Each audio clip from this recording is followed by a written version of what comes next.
The chief priests, with the elders and scribes, that is, the sole Sanhedrin, reached a decision. They bound Jesus, led him away, and handed him over to Pilate. Pilate interrogated him, "Are you the king of the Jews?" "You are the one who is saying it," Jesus replied. The chief priests, meanwhile, brought many accusations against him. Pilate interrogated him again. "Surely you have some answer. See how many accusations they are leveling against you?" But greatly to Pilate's surprise, Jesus made no further response. While he was still presiding on the bench, his wife sent him a message.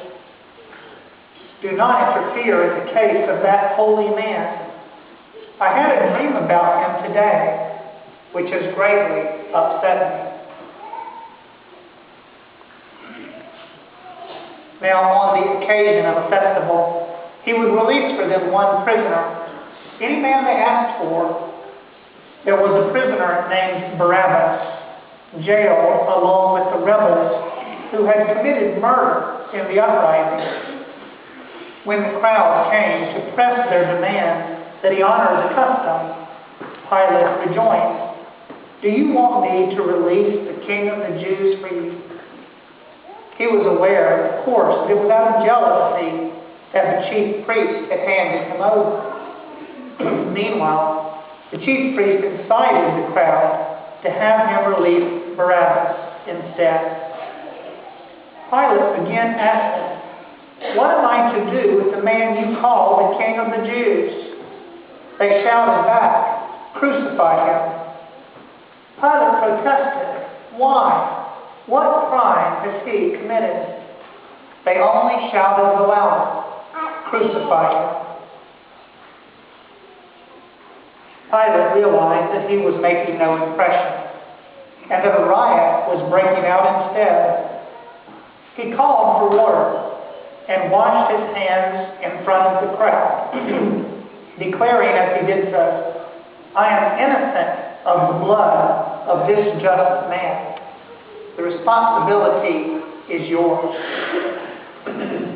The whole people said in reply, "Let his blood be upon us and upon our children."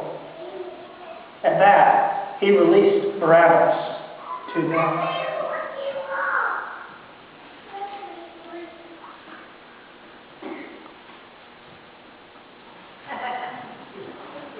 After he had had Jesus scourged, he handed him over to be crucified.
Soldiers now led Jesus away into the hall known as the Praetorium.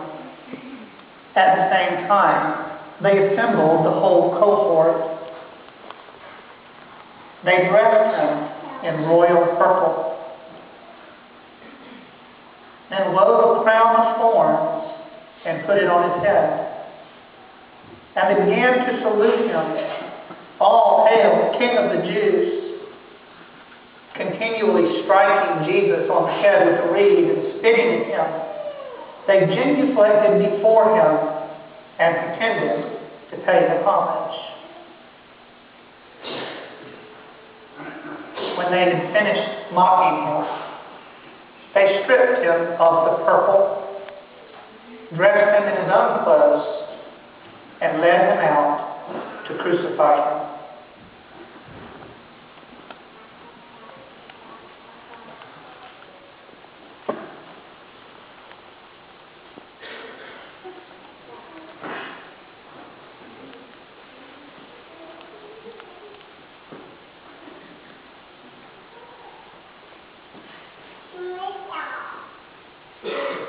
There was a man named Simon of Cyrene, the father of Alexander and Rufus, who was coming in from the field. They pressed him into service to carry the cross.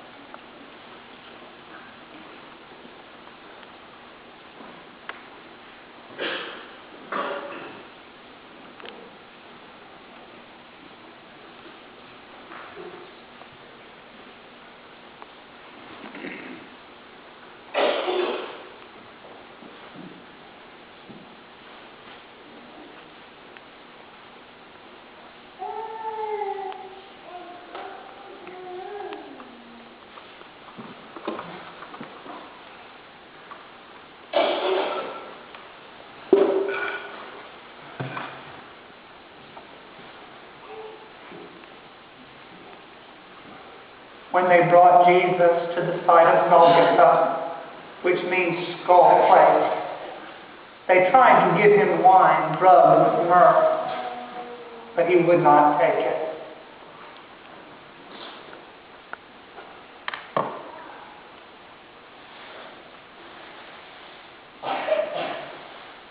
Then they crucified him.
The soldiers divided up his garments by rolling dice to see what each should take.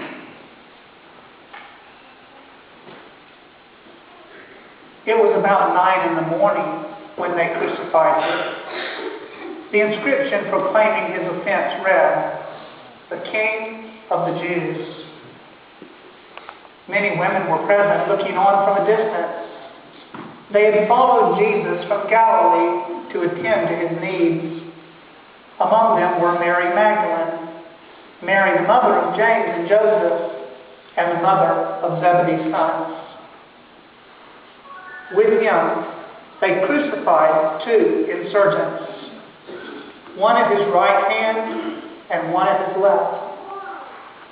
People going by kept insulting him, tossing their heads and saying, "Ha, ha, so you were going to destroy the temple and rebuild it in 3 days. Save yourself now by coming down from the cross." The chief priests and scribes also joined in and jeered. "He saved others, but he cannot save himself. Let the Messiah, the King of Israel, come down from that cross here and now, so we can see it and believe in him." The men who had been crucified with him likewise kept taunting him. When noon came, darkness fell on the whole countryside and lasted until mid-afternoon. At that time Jesus cried out in a loud voice, "Eloi, Eloi, lama sabachthani," which means, my God, why have you forsaken me?" A few of the bystanders who heard it remarked, "Listen, he is calling on Elijah."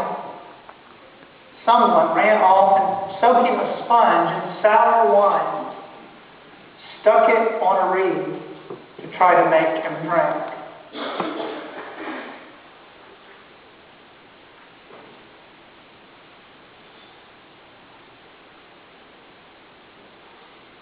The man said, "Now let's see whether Elijah comes to take him down." Then Jesus, uttering a loud cry, breathed his last. At that moment, the curtain in the sanctuary was torn in two from top to bottom. Please kneel.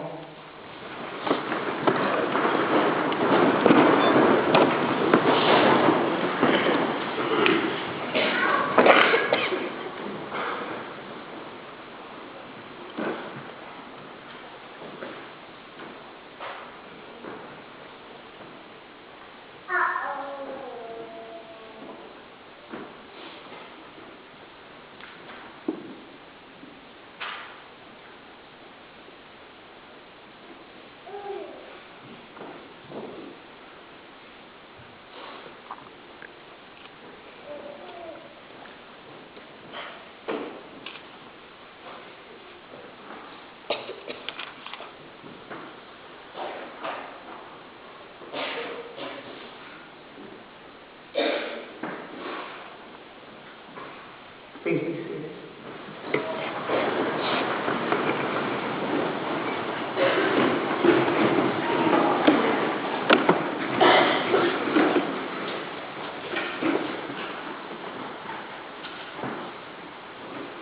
Now, since it was the preparation day, in order that the bodies not remain on the cross on the Sabbath, for the Sabbath that week was a solemn one, the Jews asked Pilate that their legs be broken and they be taken down. So the soldiers came and broke the legs of the first and then of the other one who was crucified with Jesus. But when they came to Jesus and saw that he was already dead, they did not break his legs, but one soldier thrust his lance into his side, and immediately blood and water flowed out. This centurion who stood guard over him, on seeing the manner of his death, declared, "Clearly this man was the Son of God."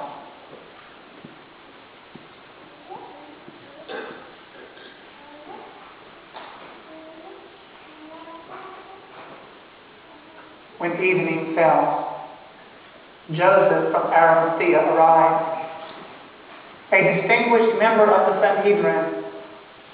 He was another of Jesus' disciples, and he was bold enough to seek an audience with Pilate and urgently requested the body of Jesus.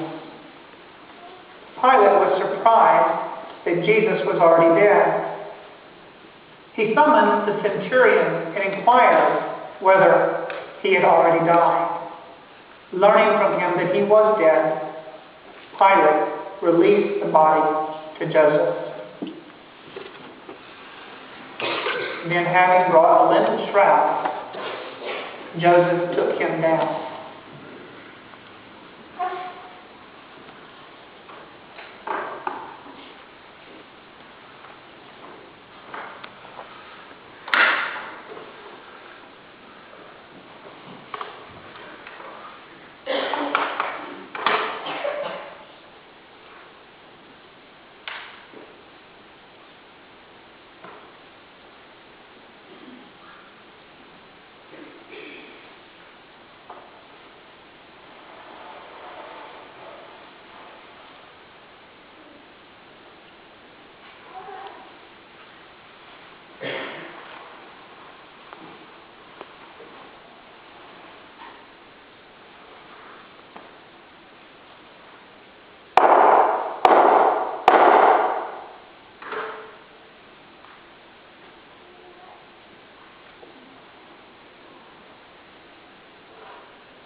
They wrapped the body of Jesus in fresh linen, and Joseph laid it in his own new tomb, which he had hewn from a formation of rock.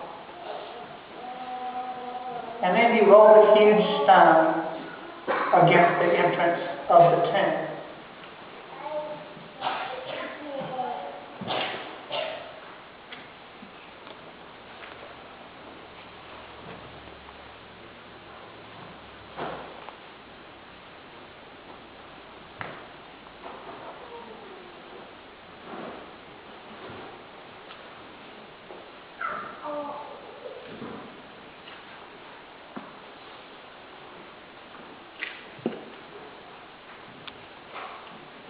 Meanwhile, Mary Magdalene and Mary, the mother of Jesus, observed where he had been laid. All please kneel.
Please be seated.